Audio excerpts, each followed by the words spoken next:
हरे कृष्णा। तो आज के संध्याकालीन युवा उत्सव में आप सभी का हार्दिक स्वागत है। भगवान श्री कृष्ण भगवत गीता में काम, क्रोध और लोभ के विषय में क्या कहते हैं?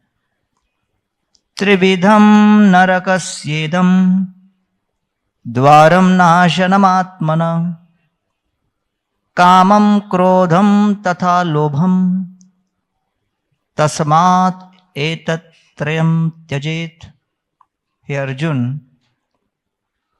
ये तीन अनर्थ काम, क्रोध और लोभ, ये नरक के द्वार हैं। कहाँ के द्वार हैं? नरक। कामम क्रोधम तथा लोभम। इसलिए क्या करना है?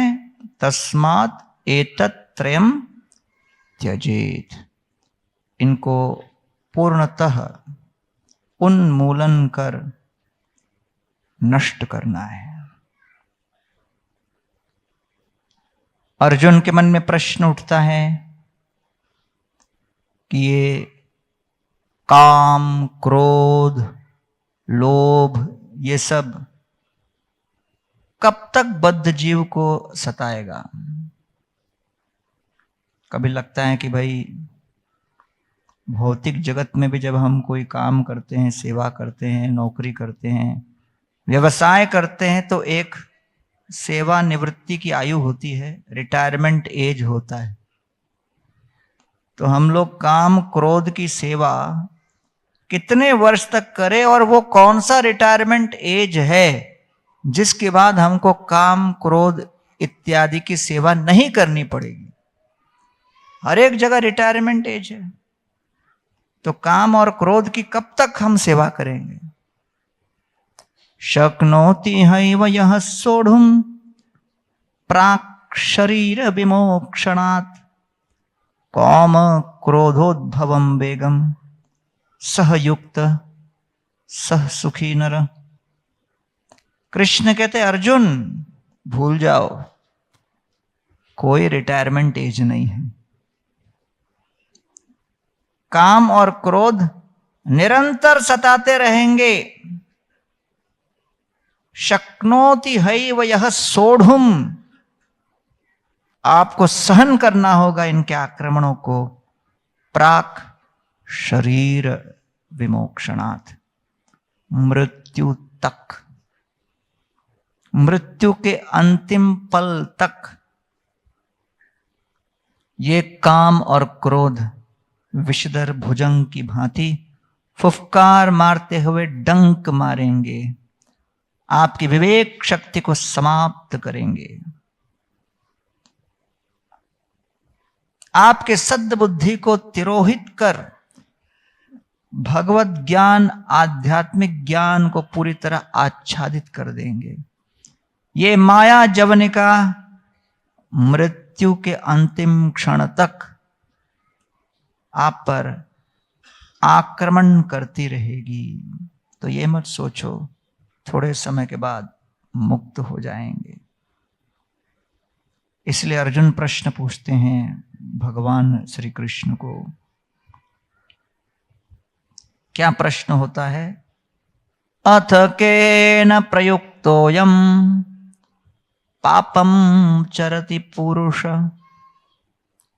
अनेच्छन् अपि वार्ष्णेय बलादिव नियोजितः। हे कृष्ण, कई बार ऐसा होता है कि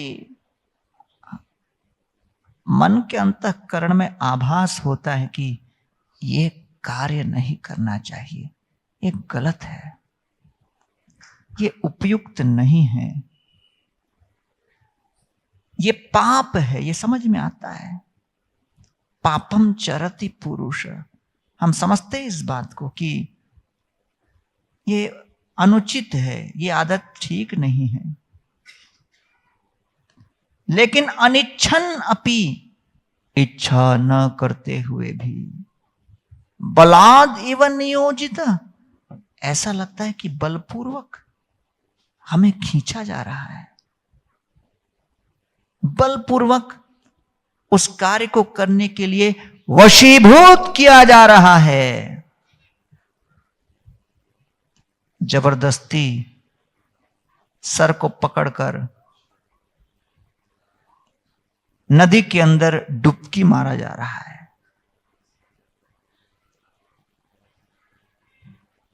आमने स्तरिते तोमार इह आगमन, परम दयालु तुमी पतित पावन। जब श्री चैतन्य महाप्रभु श्रीपाद रामानंद राय के समक्ष उपस्थित होते हैं, उनकी स्तुति करते हुए कहते हैं, आप जैसे महात्मा गण हमारा उद्धार करने आए हो, आप पतितों के पावन हो, परम दयालु हो। फिर प्रश्न उठता है, पतित कौन है? पतित की परिभाषा क्या है? वेदनिष्ठा मध्ये अर्धेक वेद मुखे माने, वेद निषिद्ध पाप कोरे धर्म नहीं गणे। जो भली भांति जानता है वेद और शास्त्र के अनुसार ये धर्म है और ये अधर्म है, ये पाप है, ये पुण्य है, ये उचित है या अनुचित है, ये शास्त्र सम्मत है, ये शास्त्र विरोधी है, जानते हैं। लेकिन जानते हुए भी हमारी विवेक शक्ति समाप्त हो जाती है, स्खलित हो जाती है और हम अधर्म के मार्ग पर चलने लगते हैं। We make the wrong choices even though we know what is right. इसको कहते हैं पतित।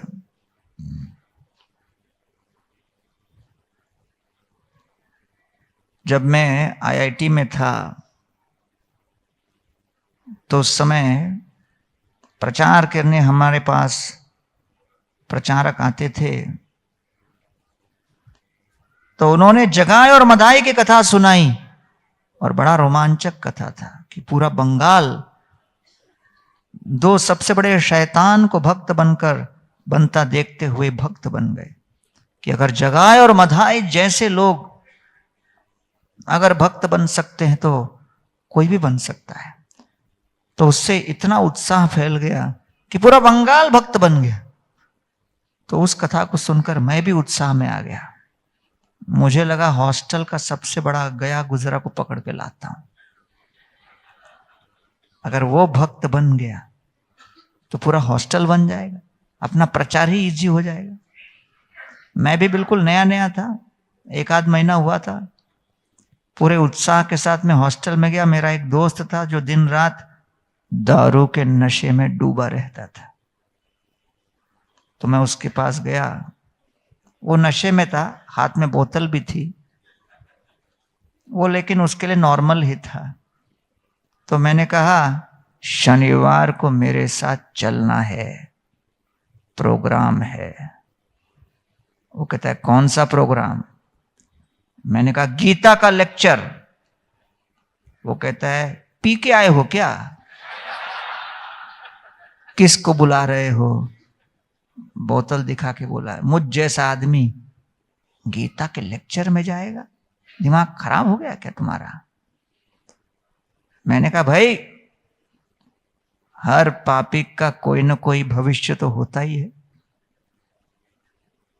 जगाई और मधाई वो भी सुधर गए, तुम भी सुधरोगे, चलो मेरे साथ गीता लेक्चर में। वो मुझे देख के कहता है, ठीक है, एक शर्त पर चलूंगा। मैंने कहा क्या? बोलता मैं दारू की बोतल लेके चलूंगा और लेक्चर में उसको लेके बैठूंगा। इस्कॉन वाले अलाउ करेंगे क्या? तो उसको लगा कि मैं छोड़ दूंगा उसको। अब मैं भी पहली बार प्रचार में किसी को बुलाने गया था, तो मेरा भी ईगो पे आ गया।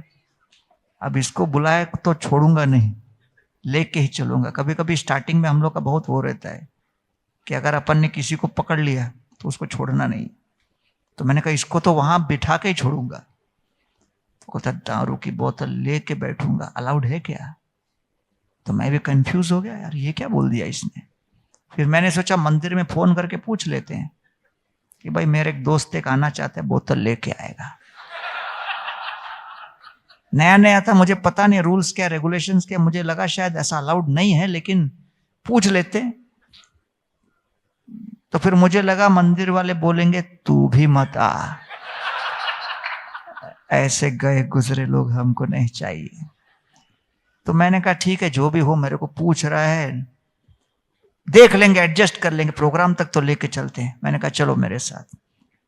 तो बोतल लेके चला, आधा बोतल खाली कर दिया था। उसका साधना भी पक्का था, सुबह सुबह शुरू हो जाता था, कोई दिन रात का भेद नहीं था, आवेश में रहता था, पूरी तरह समर्पित था, मदिरा परायण था वो।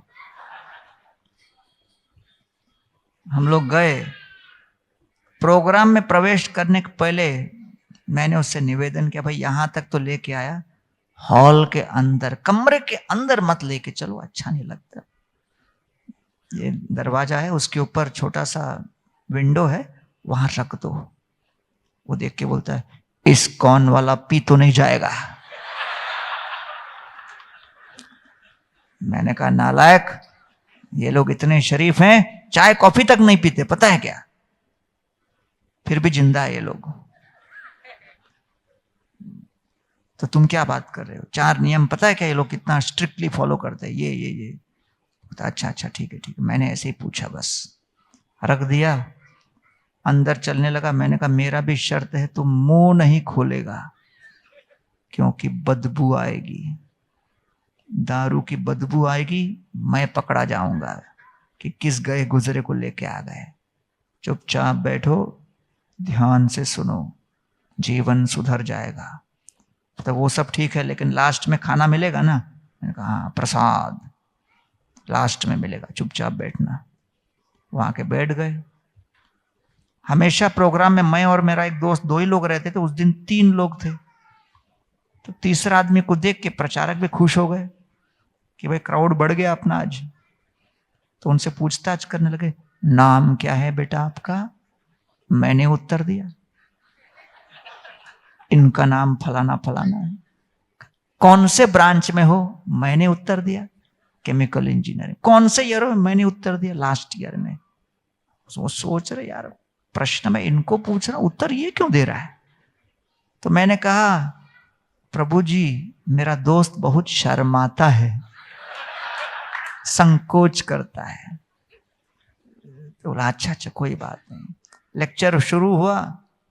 अपना इस्कॉन में लेक्चर तो 1 घंटे के नीचे तो चलता नहीं कभी। तो 40 मिनट होने के बाद वो भी बेचैन होकर मुझे ऐसे ऐसे करता है। मैंने कहा क्या हो गया? कान में बोलता है कब तक चलेगा ये, कब तक बोलते रहेंगे? मैंने कहा पूरा सुनाने के बाद ही खिलाएंगे, पहले फिलॉसफी पिलाएंगे फिर प्रसाद खिलाएंगे, चुपचाप बैठो। उठ के गया बाहर, बचा हुआ बोतल खत्म करके आया। लोग कहते हम स्वतंत्र हैं, हम कोई ईश्वर की सत्ता को नहीं मानते, हम किसी के सामने समर्पित नहीं होंगे। पूरे विश्व भर में 60 लाख लोग इस मदिरा के शिकार हैं। कितने लोग सिगरेट, कितने लोग ड्रग्स। 2000 करोड़ का तो ड्रग्स भारत के अंदर रेगुलर बेसिस पे आता ही रहता है। सब आदतों के मजबूर हैं और कहते हैं हम भगवान के सामने नहीं झुकेंगे। दारू के सामने झुकेंगे, सिगरेट के सामने झुकेंगे, ड्रग्स के सामने झुकेंगे, पोर्नोग्राफी के सामने झुकेंगे, मदन मोहन के सामने नहीं झुकेंगे। झुको यहां पर, और कहीं झुकना नहीं पड़ेगा।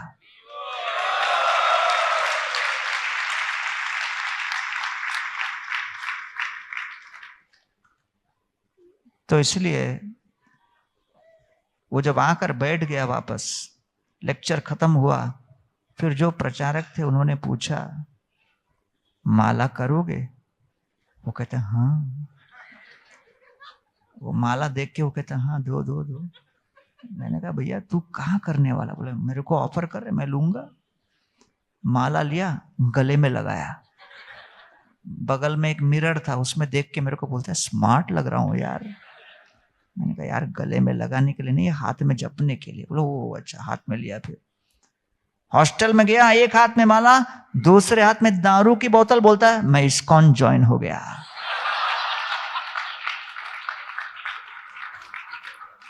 एक हफ्ता में उसके पीछे पड़ा रहा कि भाई माला लौटा दे। बोतल तो खींचना संभव नहीं था। तो आज टेक्नोलॉजी बढ़ चुका है, लोगों के पास लेटेस्ट आईफोन चल रहा है, लेकिन मानसिक प्रवृत्ति कहां तक पहुंची? रात को समय पर 70% विश्व के लीडर सो नहीं पाते। कोई सामान्य पशु भी आराम से टाइम पर सो जाता है। कोई पशु को स्लीपिंग पिल नहीं लेना पड़ता। कभी देखा है क्या?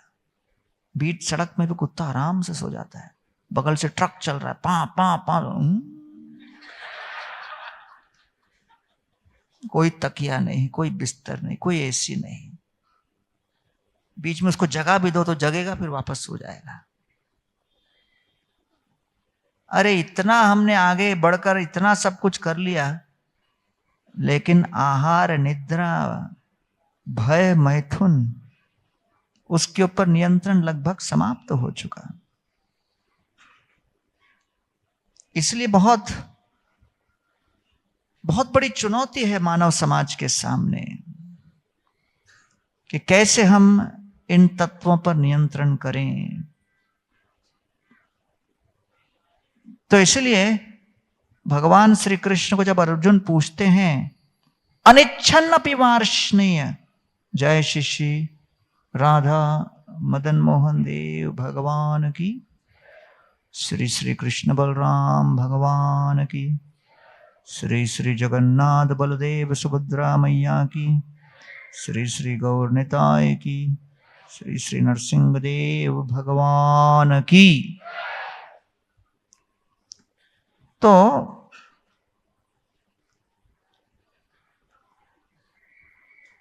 जब कलयुग में लोग हर प्रकार से अपनी आदतों के ऊपर नियंत्रण खो दिए हैं, तो अर्जुन का प्रश्न बड़ा महत्वपूर्ण है। अनिच्छन् अपि वार्ष्णेय बलाद इव नियोजित। ऐसा लगता है कि अंदर से किसी शक्ति ने खींचा है। क्यों ऐसा होता है? तो इस प्रश्न के उत्तर में भगवान श्री कृष्ण कहते हैं काम एष क्रोध एष रजो गुण समुद्भव महाशनो महापापा विध्यैनम इह वैरिणम। हे अर्जुन, वो काम वासना है जो अपूर्ण जब होती है तो क्रोध में परिवर्तित होता है। इसलिए क्रोध को कहा गया है कामानुज। काम वासना का छोटा भाई क्रोध। जब काम अपूर्ण होता है तब क्रोध प्रकट होता है। और इसीलिए अगर हमको क्रोध से बचना हो तो काम वासना को नियंत्रित करना आवश्यक है। जब तक काम वासना को नियंत्रित नहीं करेंगे, क्रोध को हम नियंत्रित नहीं कर सकते। क्षुत्रित्रिधातुभिर एमा मुहुरर्द्यमान शीतोष्णवातवर्षैरितरेतराच्च कामाग्निना अच्युत रुषा स च दुर्भरेण संपश्यतो मन उरुक्रमसीदते में। ये काम क्रोध इत्यादि तत्वों को ब्रह्मांड के निर्माण के समय विधाता ब्रह्मा जी ने निर्माण किया। ब्रह्मा जी ने शरीर रूपी हार्डवेयर के साथ काम क्रोध रूपी सॉफ्टवेयर भी अंदर फिट करके ही डिजाइन में रखा है।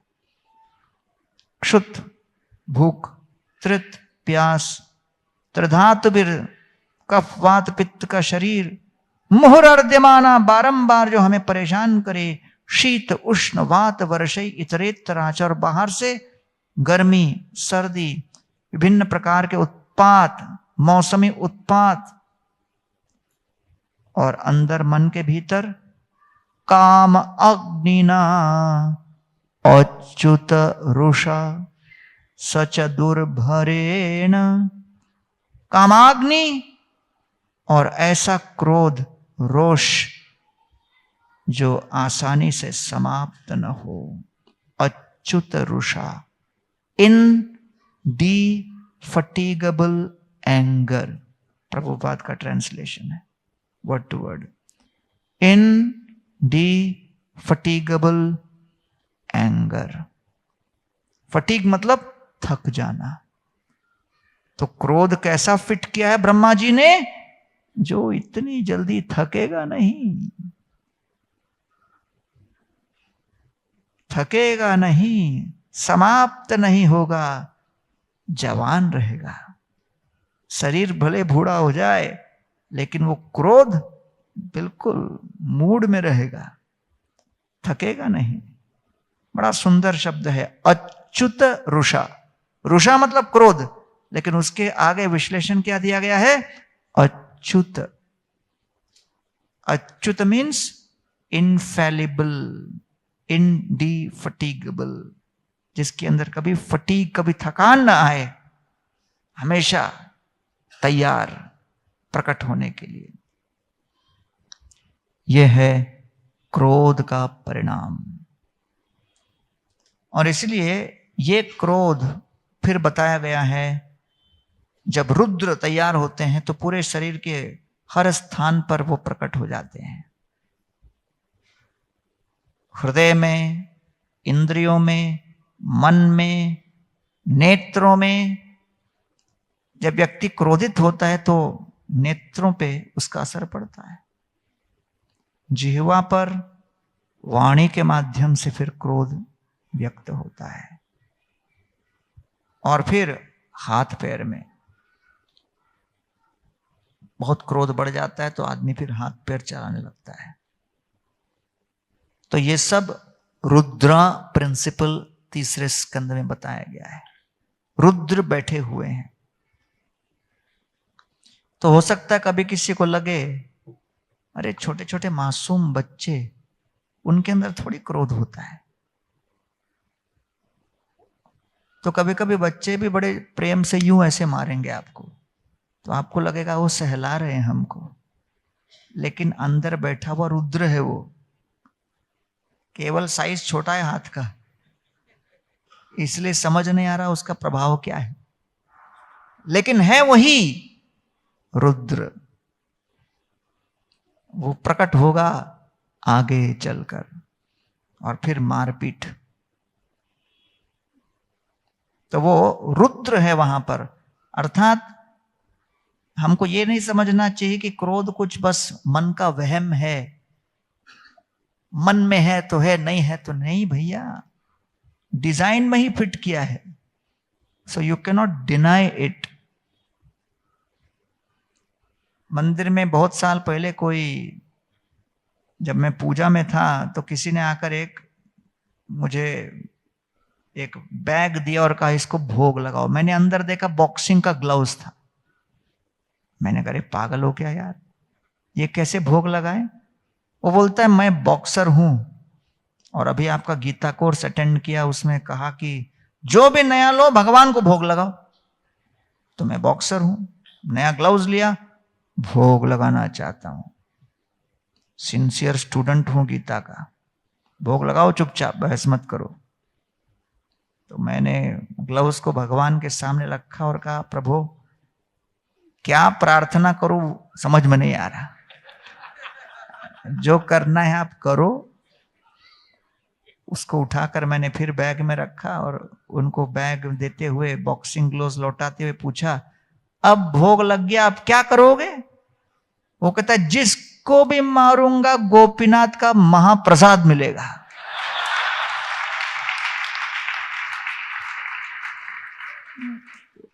मैंने कहा यही मनुष्य जीवन का लक्ष्य है क्या, मारपीट करना? लेकिन ये प्रवृत्तियां कहां से आ रही हैं? रुद्र अंदर बैठे हैं, वाणी में, इंद्रियों में, नेत्रों में, ये सभी प्रकट होते हैं। इसलिए इस क्रोध से निवारण प्राप्त करने के लिए सबसे परम उपाय है सत्संग। सत्संगात् मुक्तदुः संगो हाँ तुम न उत्सहते बुधाः कीर्त्यमानो यशो यस्य सकृत आकर्ण्य रोचनम। जब हम सत्संग में आते हैं तो कुसंग से मुक्त होते हैं, वासनाएं परिवर्तित होने लगती हैं, इच्छाएं बदल जाती हैं। फिर हम इस जगत को भिन्न दृष्टिकोण से देखते हैं। जगत के विषय हमारे भोग के लिए नहीं, भगवान के आनंद के लिए साधन बन जाते हैं। इसलिए श्रील प्रभुपाद कहते थे, नरोत्तम दास ठाकुर ने कहा है क्रोध भक्त द्वेषी जने। क्रोध को शुद्ध किया जाए, लेकिन कैसे? जो भी धर्म का विरोध करे उनके संरक्षण में उस क्रोध को शुद्ध किया जाता है। अर्जुन ने कहा हे कृष्ण मैं युद्ध नहीं करूंगा। अर्जुन सबसे निपुण धनुर्धर योद्धा थे और वो कहते हैं कृष्ण को मैं भिखारी बनूंगा, कमंडलू लेके भिक्षाम देही मांगूंगा। कैसा लगा? कृष्ण ने कहा बकवास बंद करो, तुम क्षत्रिय हो। क्षत्रिय का आभूषण क्या है कि वो अन्याय सहन नहीं करता, उसका बॉइलिंग पॉइंट कम रहता है। जैसे ही कहीं अन्याय देखे, कहीं पर युद्ध देखे, कहीं पर आक्रमण देखे, क्रोध का पारा चढ़ जाता है और वो आक्रमण पे उतर आता है। क्रोध इतना हावी हो जाता है कि उसकी विवेक शक्ति समाप्त हो जाती है। पहले मारो फिर देखो। तो कृष्ण को, अर्जुन को कृष्ण ने ये बात सुनाई, बोले देखो कमंडलू लेके जाओगे, भिक्षाम देही बोल के ड्रामा करोगे, सामने से कोई गाली देगा जब, अपमान सहन करने की तो आदत है नहीं तुमको। क्रोध का पारा ऐसा चढ़ेगा कमंडलू लेके मारोगे उसको। भिक्षा लेने निकलोगे लेकिन दो चार को मार के आओगे। इससे अच्छा बोनाफाइड तरीके से मारो ना। पूरा ग्राउंड बना के दे रहा हूं, युद्ध भूमि है, ऑर्डर के साथ युद्ध करो, लड़ो और उसमें जीतो। ये क्या भिक्षा करके कर रहे हो? तो अर्जुन कह रहे थे मैं युद्ध नहीं करूंगा, मैं क्षमा करूंगा। कृष्ण ने कहा अन्याय हुआ है तुम लोगों के साथ, अधर्म हुआ है, धर्म की रक्षा करो, क्रोध व्यक्त करो। अरे आज का टॉपिक है ओवरकमिंग एंगर, और गीता के प्रमुख वक्ता गीता के श्रोता को कह रहे हैं क्रोध कर बेटा, छोड़ मत। और फिर श्लोक में कह रहे हैं काम क्रोध और लोभ नरक के द्वार बनेंगे, और लास्ट में बोल रहे हैं मैं क्या करूं, मारो। अरे काम क्रोध ये तो नरक है, मारो। अरे मैं नरक में नहीं जाऊंगा क्या? अगर हमने अधिकार दिया है तो धर्मोचित क्रोध न्याय है। तो इसलिए भगवान श्री कृष्ण ने अर्जुन को जो युद्ध करने का आदेश किया, वो क्षत्रिय धर्म को पालन करते हुए धर्म की रक्षा हेतु उन्होंने कहा। तो फिर अर्जुन कहते हैं नष्टो मोह स्मृतिर्लब्ध्वा त्वत्प्रसादात् मयाच्युता स्थितोस्मि गत संदेह करिष्ये वचनम तव। मेरा मोह समाप्त हो गया, अब मैं समझ गया कि मुझे युद्ध करना है। करिष्ये वचनम, आपके वचनानुसार मैं कार्य करने के लिए तैयार हूं हे कृष्ण। तो इसका अर्थ क्या है? क्रोध अपने आप में न्यूट्रल है। अगर क्रोध हम पर हावी हो गया तो विनाशकारी हो जाता है, लेकिन क्रोध को अगर हमने वशीभूत किया और उसको निमित्त बनाकर प्रयोग किया धर्म की रक्षा हेतु, तो वो उचित है, न्याय है। तो इसलिए मूल मंत्र समझो, do not allow anger to control you, you must control anger and use it in the lord's service. क्रोध आपको नियंत्रण न करे, आप क्रोध को नियंत्रित करो, और जब आवश्यक हो उसका प्रयोग किया जाए। प्रभुपाद जी एक डीटी इंस्टॉलेशन में थे, एम्स्टरडैम में डीटी इंस्टॉल हो रहे थे जगन्नाथ बलदेव सुभद्रा के, लेकिन कुछ व्यवस्था ठीक नहीं थी, सब यहां वहां बिखरा हुआ था। प्रभुपाद जी क्रोधित होने लगे, हु इज रिस्पॉन्सिबल, ये सब गड़बड़ किसने किया है? फिर प्रभुपाद ने कहा यज्ञ के लिए फल कहां है? बोले फ्रूट सलाड में डाल दिया हमने। अरे लेकिन यज्ञ का फल कुछ नहीं बचा अभी। फिर प्रभुपाद चिल्लाने लगे। फिर अचानक ऑल्टर के अंदर से धम धम धम जोर जोर से आवाज आने लगी। प्रभुपाद भागे भागे अंदर गए, देखा तो ऑल्टर का साइज छोटा था, जगन्नाथ के साइज बड़े थे, और वो धक्का मार के अंदर घुसाने का प्रयास कर रहे थे। तो प्रभुपाद बोले ये नहीं चलेगा, ऊपर का हटाया और फिर डीटीज को ठीक तरह बिठाया। प्रभुपाद फिर बोलने लगा अरे ये तुम लोग ने ऑल्टर भी ठीक नहीं बनाया, व्यवस्था भी ठीक नहीं है, कौन है ये, किसका, ये किसकी जिम्मेदारी थी? ये वो चिल्लाकर बाहर निकले, और ऊपर का ऑल्टर का पार्ट को लेकर भक्त लोग बाहर निकले तो टेलीविजन कैमरा न्यूज चैनल सब आए, तो उनको लगा स्टार्ट हो गया सेरेमनी। प्रभुपाद बाहर बैठ के और जोर जोर से चिल्लाने लगे who is responsible, who is responsible. तो प्रभुपाद के पीछे एक हिप्पी बैठा हुआ था, वो प्रभुपाद को चिल्लाते हुए देखकर प्रभुपाद को पीछे से यूं यूं करता है स्वामी जी। प्रभुपाद पीछे मुड़े, वो बोलता है डोंट बी एंग्री, चैंट हरे कृष्णा। क्रोध मत कीजिए, हरि नाम जपिए। प्रभुपाद भी नम्रता पूर्वक चुपचाप ले लिए उसको। फिर शाम को जब प्रेसिडेंट गए उनसे माफी मांगने, तो प्रभुपाद ने कहा भक्त का हृदय एक सागर की तरह होता है, बहुत डीप, बहुत गहरा, लेकिन ऊपर कभी कभी कुछ लहरें दिखती हैं, जिससे कि आपको हम प्रशिक्षण दे सकें, आप गलती न करो और भगवान की सेवा सतर्कता के साथ और पूर्ण ध्यान के साथ किया जाए।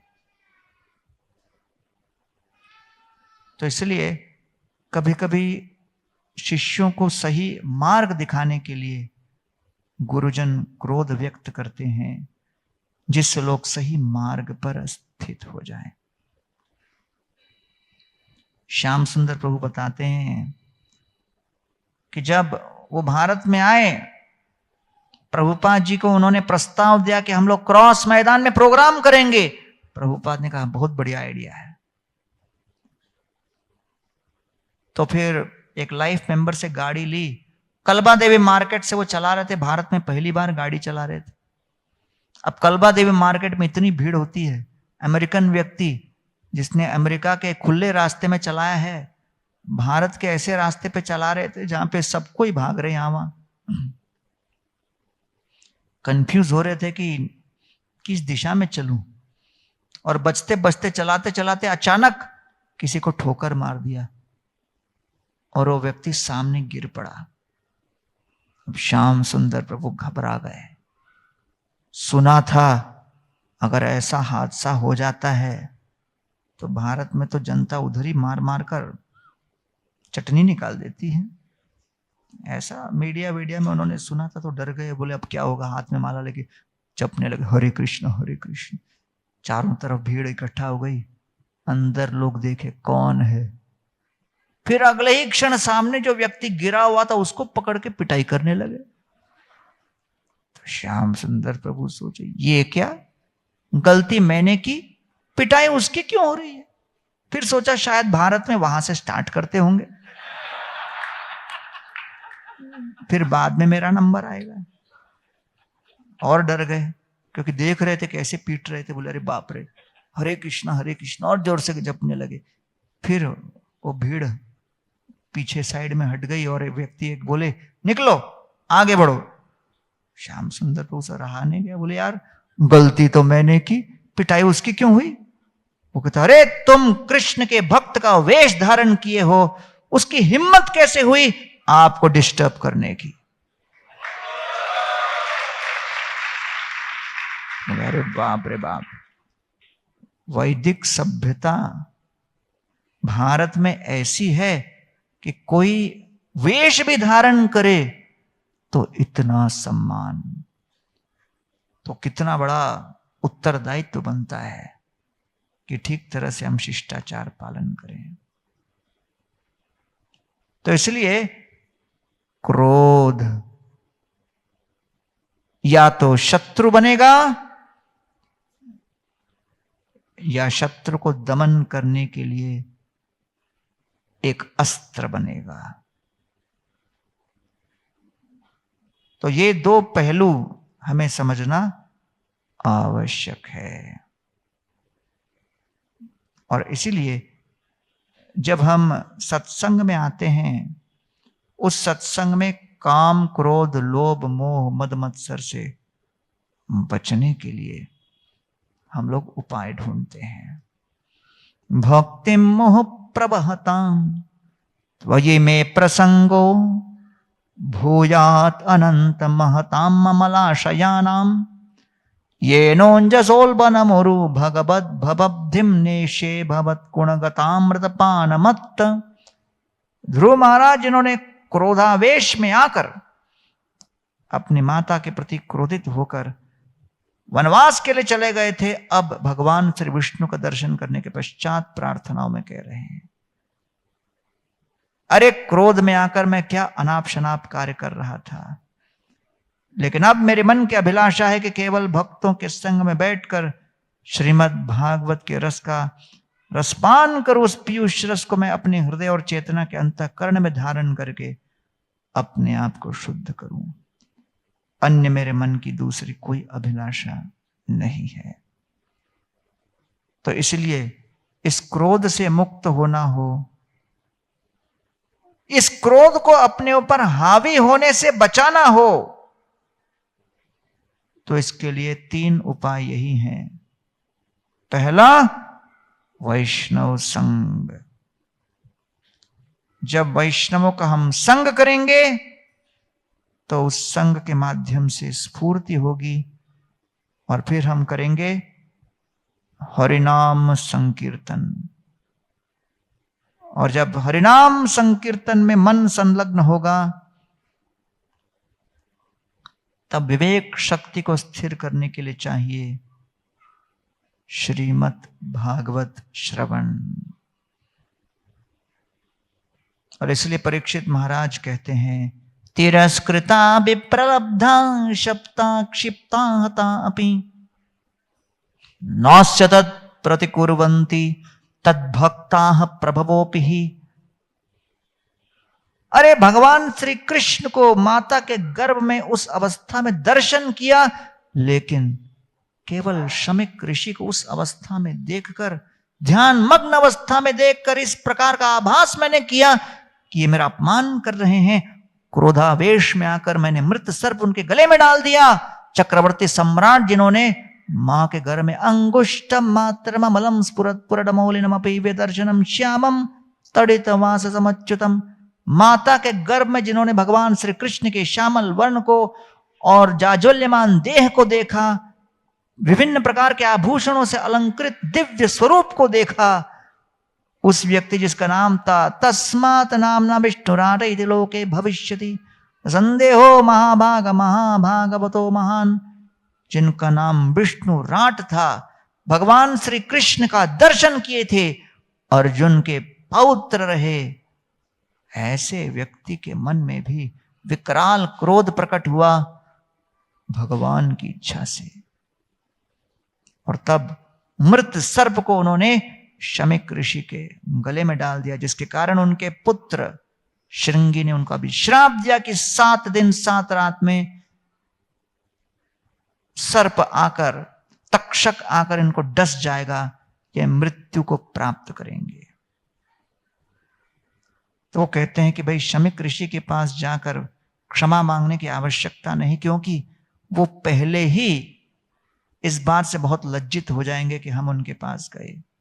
तिरस्कृता, तिरस्कार करने पर, विप्रलब्धा, ठगने पर, शप्ताः, शापित करने पर, क्षिप्ताः, उपेक्षा करने पर, हताः, आक्रमण से मारने के प्रयास पर भी, न अस्य तत्प्रतिकुर्वन्ति तद्भक्ताः प्रभवोपि, शक्तिशाली भक्तगण उसका प्रतिकार नहीं करते, प्रभवोपि ही, प्रतिकार करने की क्षमता और शक्ति रखते हुए भी प्रतिकार नहीं करेंगे, है कि नहीं?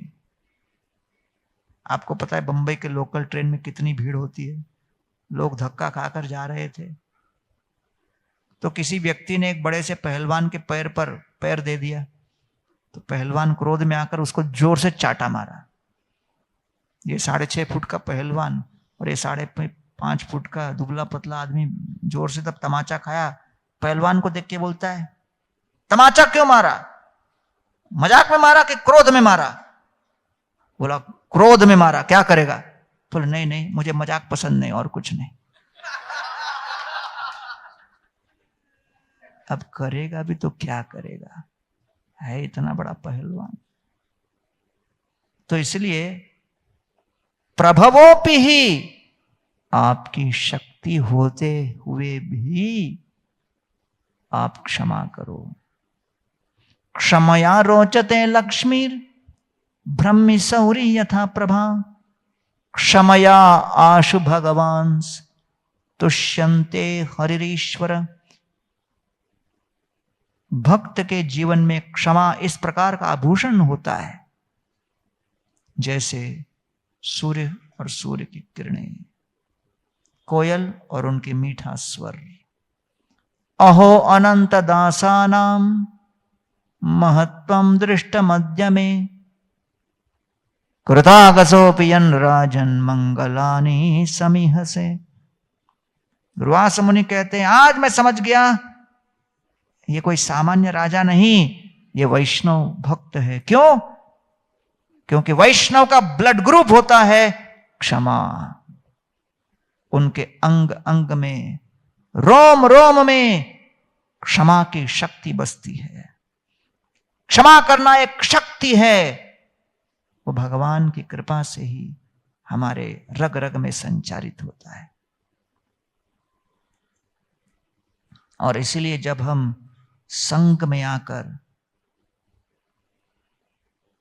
हरिनाम जपेंगे, शास्त्र का अध्ययन और श्रवण करेंगे, तो परीक्षित महाराज जैसी चेतना उत्पन्न होगी, तस्यैव मेघस्य परापरेषु व्यासक्त चित्तस्य गृहेश भीक्ष्णम् निर्वेद मूलो द्विज शापरूपो यत्र प्रसक्तो भयमाशु धत्ते।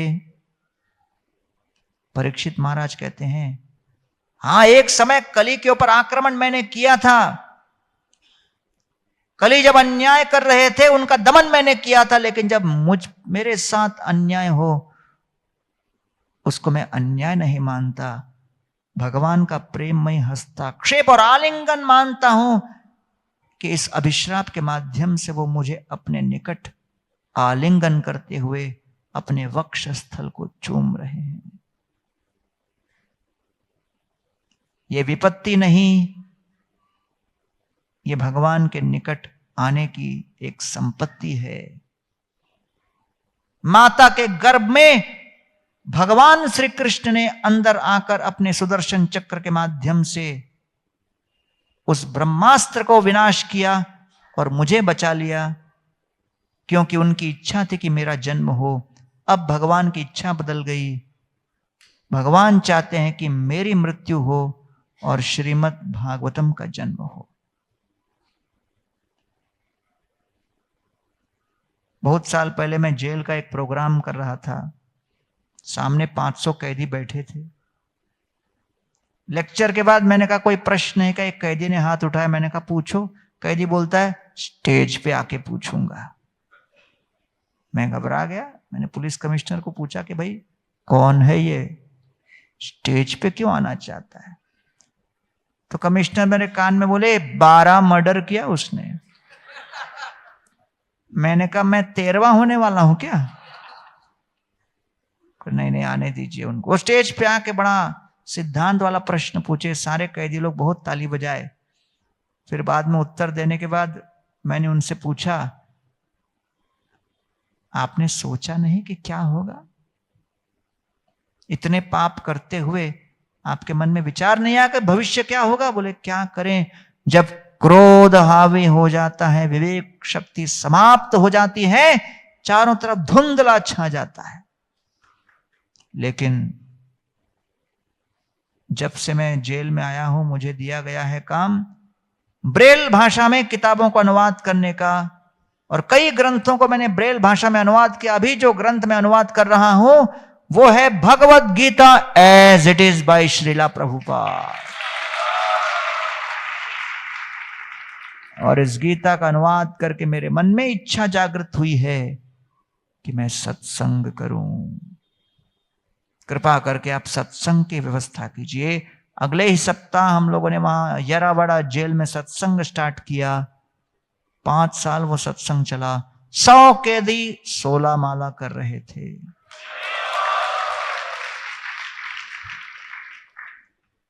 तो इसलिए क्रोध अपने आप में एक शक्ति है जिसे सृष्टि के निर्माण के समय ही तैयार किया गया है।